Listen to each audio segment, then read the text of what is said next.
മതപരമായ ചടങ്ങുകളിൽ പോലീസ് ഉദ്യോഗസ്ഥന്മാർ യൂണിഫോം ഇട്ട് പങ്കെടുക്കരുത്. ഡോക്ടർ രേവത ചന്ദ്രശേഖരൻ DGPയുടെ ഉത്തരവാണ്. പല സ്ഥലങ്ങളിൽ നമ്മൾ കാണുന്നുണ്ട്, പത്രങ്ങളിൽ ഫോട്ടോ വരുമ്പോഴും അല്ലാത്ത സ്ഥലങ്ങളിലും ലോക്കൽ SHO ആയാലും അവിടുത്തെ അഡീഷണൽ കമ്മീഷണറോ അല്ലെങ്കിൽ DYSP ആയാലും അവർ യൂണിഫോം ഇട്ട് പല മതങ്ങളുടെ ചടങ്ങുകളിൽ പങ്കെടുക്കുന്ന കാണാം. ആ ചടങ്ങുകൾക്ക് ഒരു കൊഴുപ്പുണ്ടാകാനും അവിടെ ആൾ കൂടാനുമൊക്കെ യൂണിഫോം ഇട്ട പോലീസ് ഉദ്യോഗസ്ഥരെ സ്റ്റേജിൽ കൊണ്ടുപോയി നിർത്തുന്നത് സർവ്വസാധാരണമായിട്ടുണ്ട്. ഏതായാലും നല്ലൊരു ഉത്തരവ് ഡോക്ടർ രേവത ചന്ദ്രശേഖർ ഇട്ടിരിക്കുന്നത് വളരെ ഇഷ്ടപ്പെട്ടു എനിക്കത്. കാരണം ഇവിടെ ചില അമ്പലങ്ങളിൽ അത് നേരത്തെ മുതൽ എത്രയോ വർഷങ്ങൾക്ക് മുമ്പ് അവരുടെ നവീകരണത്തിനും അവിടുത്തെ ചടങ്ങിനുമൊക്കെ പോലീസ് ഉദ്യോഗസ്ഥരുടെ ചേർന്ന് തന്നെയാണ്. അത് മതപരമായ കാഴ്ചപ്പാട് നല്ലതാണ്, പക്ഷേ എല്ലാ മതങ്ങളോടും അതുപോലെ കാണിക്കണമല്ലോ. ഇവിടെ ഇപ്പം കോഴിക്കോട് മുതലക്കുളത്ത് ശ്രീ ഭദ്രകാളി ക്ഷേത്രത്തിൽ അവിടെ അതിൻ്റെ നവീകരണത്തിനും അമ്പലത്തിൻ്റെ ചെലവുകൾക്കും മറ്റുമായി ആ പോലീസ് സ്റ്റേഷനിലുള്ളവർ പഴയ കാലം മുതൽ 20 രൂപ ഒരാളും പ്രതിമാസം കൊടുക്കണം. അപ്പോൾ 12 മാസത്തേനാകുമ്പോൾ 20 രൂപ ആയപ്പോൾ അതിനാഴ്ച 240 രൂപയായി. അപ്പോൾ 300 രൂപ അടുത്ത് പോകും, അത് കൂടുതൽ കൊടുക്കുന്നവരും ഉണ്ടാവാം. പക്ഷേ അവിടുത്തെ ആ പോലീസ് ഉദ്യോഗസ്ഥന്മാർ 60-70 പേരുണ്ടെങ്കിൽ അത്രയും പൈസ പ്രതിമാസം അമ്പലത്തിൻ്റെ ഫണ്ടിലേക്ക് കൊടുക്കും. അത് അമ്പലം നവീകരണമാക്കാനുള്ള നല്ല ഉദ്ദേശത്തോടെ ഈ പഴയ കാലത്ത് ആരെങ്കിലും ഇട്ട ഒരു ഉത്തരവായിരിക്കാം. ചിലപ്പോൾ DGPയുടെ ഉത്തരവായിരിക്കാം, അല്ലെങ്കിൽ അവിടുത്തെ റൂറൽ SPയുടെ ഉത്തരവായിരിക്കാം പഴയ കാലത്ത്. അതിപ്പോഴും നടന്നു പോകുന്നതേ ഉള്ളൂ. അതുകൊണ്ട് മുതലക്കുളം ക്ഷേത്രത്തിലെ അവിടെ പോലീസുകാരുടെ പിരിവ് അത് ക്യാൻസൽ ചെയ്തിട്ടുണ്ട്. ഇപ്പോൾ ജനറലായിട്ടൊരു ഉത്തരവാണ് രേവത ചന്ദ്രശേഖർ ഇറക്കിയിരിക്കുന്നത്. ഒരു മതസംഘടനയിലും അവരുടെ ആവശ്യത്തിന് ചിലപ്പം ലോക്കൽ പോലീസ് ഉദ്യോഗസ്ഥന്മാർ പോകും, അവരുടെ ഫംഗ്ഷനിൽ പങ്കെടുക്കും. അവിടെ സ്കൂളിലും കോളേജിലൊക്കെ ആയാലും ശരി, അവിടെ പോലീസ് ഉദ്യോഗസ്ഥന്മാർ ഡ്രില്ലൊക്കെ പഠിപ്പിക്കും, പോലീസ് സ്കൗട്ടുകാരൊക്കെ ഉണ്ടാവും. അങ്ങനെയൊക്കെ ധാരാളം ഫംഗ്ഷനിൽ പങ്കെടുക്കുന്നു. പക്ഷേ മതപരമായ ഏത് മതത്തിൻ്റെ ആയാലും ഒരു ചടങ്ങിൽ പോലീസ് ഉദ്യോഗസ്ഥൻ പങ്കെടുക്കുന്നതിന് തടസ്സമില്ല. പക്ഷേ യൂണിഫോം ഇട്ടുകൊണ്ട് പോയി പ്രസംഗിക്കരുത്, മഫ്തി പോകണം. അപ്പോൾ അതായത് നല്ലൊരു ഇൻസ്ട്രക്ഷൻ. അവിടെ വരെ മാത്രമല്ല, പല കാര്യങ്ങളിലും നമുക്ക് പോലീസ് ഉദ്യോഗസ്ഥന്മാരുടെ പ്രസൻസ് യൂണിഫോമിൽ പല സ്ഥലങ്ങളിലും കാണുന്നുണ്ട്. അത് ഒഴിവാക്കണമെന്നാണ് ഞാൻ പറയുന്നത്. കാരണം അത് അവരുടെ മേഖലകളല്ല. അവിടെ പോകാം, മഫ്തി പോയി വേണം പങ്കെടുത്ത് യൂണിഫോം ഇട്ടുകൊണ്ട് ക്ലബിൻ്റെ ഉദ്ഘാടനം ആയാലും ശരി, ഏതെങ്കിലും സ്കൂളിൻ്റെ വാർഷികമായാലും ശരി, അല്ലെ ഒരു പ്രൈവറ്റ് സംഘടനയിലെ അവർ ക്ഷണിച്ചാലും ശരി, പങ്കെടുക്കട്ടെ പോലീസ് ഉദ്യോഗസ്ഥന്മാർ. കാരണം ഇൻട്രാക്ഷൻ വേണമല്ലോ. അപ്പോൾ അതുകൊണ്ട് പക്ഷേ യൂണിഫോം ഇട്ട് പോകരുത്. അത് യൂണിഫോം ഇട്ടിരിക്കുന്നത് ഒഫീഷ്യൽ ഡ്യൂട്ടിക്ക് വേണ്ടിയിട്ടാണ്. അങ്ങനെ യൂണിഫോം ധരിക്കണമെന്നും ഓരോരുത്തർ റാങ്ക് അറിയാനും വേണ്ടിയിട്ടൊക്കെയാണ് നമ്മൾ യൂണിഫോം ഇടുന്നത്. മറ്റുള്ള പോലീസ് ഉദ്യോഗസ്ഥരും മറ്റുള്ള ജീവനക്കാരിൽ നിന്നും വ്യത്യസ്തമായ രീതിയിൽ പ്രിസ്ക്രൈബ് ചെയ്തിരിക്കുന്നത് അതുകൊണ്ടാണ്. അതുകൊണ്ട് ആ ഉത്തരവ് എന്തായാലും കൃത്യമായി എനിക്ക് തോന്നുന്നുണ്ട്. അതുതന്നെയല്ല, ഞാനൊക്കെ തിരുവനന്തപുരം ഫോർട്ട് പോലീസ് സ്റ്റേഷനിലെ SHOയും അവിടുത്തെ സബ് ഇൻസ്പെക്ടറൊക്കെ ആയിട്ട് അഡീഷണൽ കമ്മീഷണറൊക്കെ ആയിട്ട് വളരെ നാളുകൾ അവിടെ ഉണ്ടായിരുന്നു.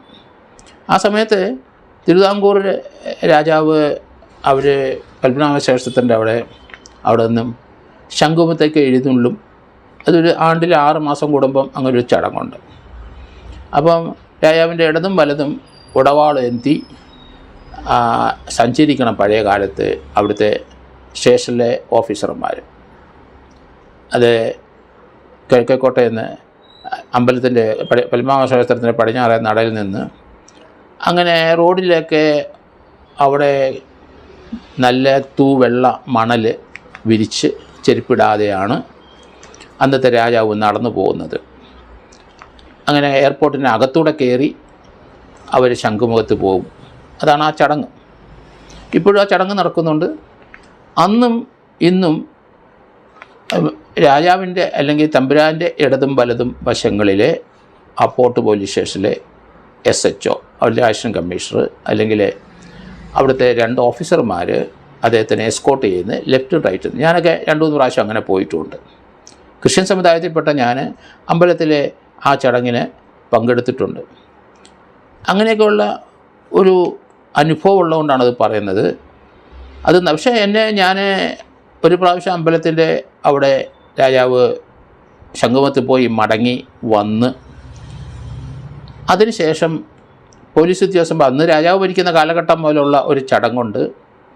അതിൻ്റെ തെക്കേ നടയിൽ പത്മനാഭസ്വാമി ക്ഷേത്ര തെക്കേ നടയിൽ അദ്ദേഹം കാറിൽ കയറാനായിട്ട് അവിടെ വന്നിരിക്കുമ്പം അദ്ദേഹത്തിൻ്റെ കീഴിലുള്ള പോലീസ് ഉദ്യോഗസ്ഥന്മാർക്ക് തങ്ങളുടെ സങ്കടങ്ങൾ ഉണർത്താൻ അവിടെ ഒരു വേദി ഉണ്ടായിരുന്നു.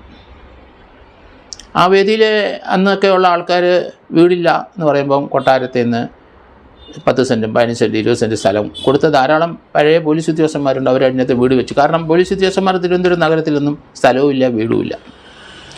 അങ്ങനെയുള്ള സന്ദർഭത്തിൽ ഈ എഴുന്നള്ളിപ്പ് കഴിഞ്ഞാൽ അവർ തിരിച്ച് വന്ന് അവിടെ വിശ്രമിച്ച് അവിടുന്ന് കാറിൽ കയറി തെക്കേ നടയിൽ നിന്ന് പോകുമ്പോൾ തെക്കേ നടയിൽ നിന്ന് പോലീസ് ഉദ്യോഗസ്ഥന്മാർ രാജാവിനെ സല്യൂട്ട് കൊടുത്ത് പറഞ്ഞു വിടുന്ന ഒരു രംഗമുണ്ട്. ആ സമയത്ത് നമുക്കുള്ള വിഷമങ്ങളും ബുദ്ധിമുട്ടുകളൊക്കെ പറഞ്ഞാൽ അതിന് പരിഹാരം ഉണ്ടാവും എന്ന് പണ്ട് പോലെയുള്ള ഒരു ചർച്ചയുണ്ട്. അങ്ങനെ നമ്മളൊക്കെ സർവീസിൽ കയറുന്ന കാലഘട്ടത്തിൽ ചിലർക്കൊക്കെ ഇവിടെ കൊട്ടാരത്തിനടുത്ത് സ്ഥലങ്ങൾ കിട്ടിയവരുമുണ്ട്. അവരവിടെ വീട് വെച്ച് തലമുറകൾ താമസിക്കുന്നതും അറിയാം.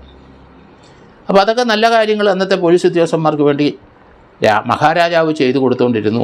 അപ്പോൾ അങ്ങനെ പല കാര്യങ്ങളിലും അന്നു മുതലേ അമ്പലത്തിനോടും ഒക്കെ സഹകരിച്ചുകൊണ്ട് അവരുടെ ശമ്പളത്തിൻ്റെ ഒരു ചെറിയ വീതം അതിൻ്റെ നവീകരണത്തിനൊക്കെ കൊടുക്കുന്ന ഒരു പതിവുണ്ട്. അത് ഗവൺമെൻറ് ഉത്തരവിട്ടിട്ടുണ്ടെന്ന് രാജാവിൻ്റെ കാലഘട്ടത്തിൽ ഉത്തരവുണ്ടാവും. പിന്നീട് വന്ന സർ സി പിയുടെ കാലഘട്ടത്തിലുമൊക്കെ അത് കൊടുത്തുകൊണ്ടിരുന്നു. ചിലയിടത്ത് അത് ഇപ്പോഴും തുടർന്നുകൊണ്ടിരിക്കുന്നു എന്നാണ്. ഈ മുതലക്കുളത്തെ ക്ഷേത്രത്തിലും അവിടെ 20 രൂപ വെച്ച് പ്രതിമാസം കൊടുക്കുന്നത് വലിയ എമൗണ്ടൊന്നും അല്ലെങ്കിലും അത് മതപരമായ ഒരു ആവശ്യത്തിന് വേണ്ടി കൊടുക്കുന്നതാണ്. എല്ലാ മതത്തിനുമൊക്കെ ഇങ്ങനെ ചിലപ്പം പണങ്ങളൊക്കെ കിട്ടുന്നുണ്ട സ്ഥലങ്ങളുണ്ടാവും അൺഒഫീഷ്യലായിട്ട്.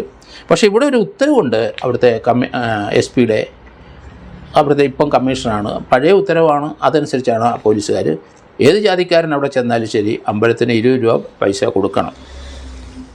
അപ്പോൾ ഇത് രേവത ചന്ദ്രശേഖരൻ്റെ പുതിയ ഉത്തരവ് ഒരു അമ്പലത്തിലും അല്ല, ഒരു പള്ളിയിലും അല്ല, ഒരു മതവിഭാഗത്തിലും അല്ല. എങ്ങും മതപരമായ ചടങ്ങിന് അവിടെ യൂണിഫോമിൽ പങ്കെടുക്കാൻ പാടില്ല. ഇതുപോലെയുള്ള മാസപ്പിരിവുകളൊക്കെ അത് നിർത്തലാക്കേണ്ടിയും വരും. ഏതായാലും ഈ ഉത്തരവ് പോലീസിനും നാട്ടുകാർക്കും പൊതുജനങ്ങൾക്കും നല്ലതാണ്. മതപരമായ ഒരു കാഴ്ചപ്പാടും ചിന്തയും പൊതുവായി ഉണ്ടാകാം. പക്ഷേ ഓരോരുത്തരെ മതത്തിനെ പരിപോഷിപ്പിക്കുന്ന രീതിയിൽ അവർ പോലീസ് ഉദ്യോഗസ്ഥന്മാർ പ്രവർത്തിക്കാൻ പാടില്ല എന്നാണ് ഇതിൻ്റെ സാരാംശം.